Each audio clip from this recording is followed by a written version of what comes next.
I must have a word with the cook about that cake. It's not up to my standard. I was always known for my hospitality, and during the presidency I was able to bring many of those skills of entertaining I learned from my mother greatly to the fore.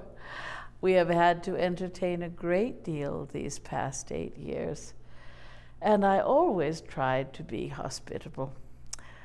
I well remember when the general was first announced that he had been elected unanimous to the presidency.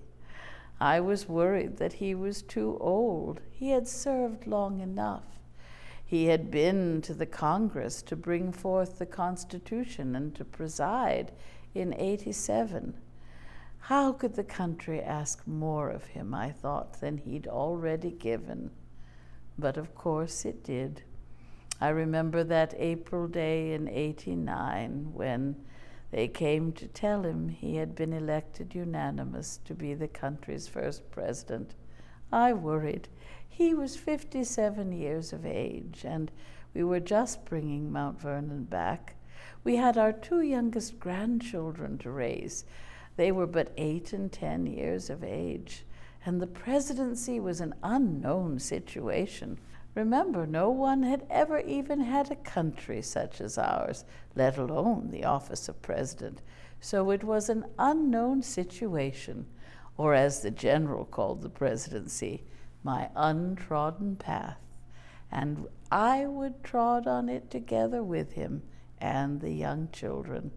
An 8-year-old, a 10-year-old, and my old parrot to come along for company we were as we set off for the city of New York, which was our first capital city.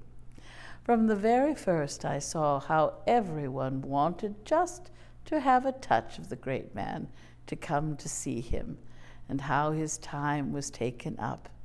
So I decided to have a weekly schedule of entertainments so they would know when they could see him.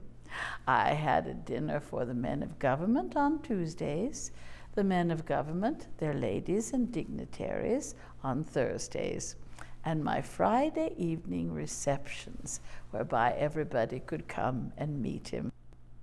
All of our ability to be hospitable came into the fore. They were long years, though, of great care and concernment on his part.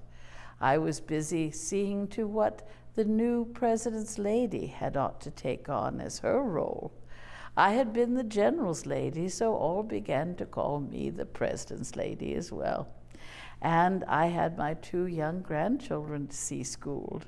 Nellie had lessons in music and entertained the men of government, and my grandson Washington had the most delightful experiences, especially in Philadelphia City, where we spent so much of the time. The years passed very quickly. I did not expect the general to stay on for a 2nd term. In fact, many people wanted him to stay on and be president for the rest of his life.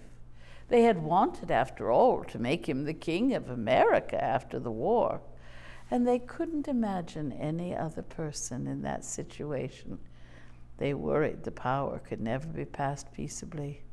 And that is why, after the 2nd term, the general refused another.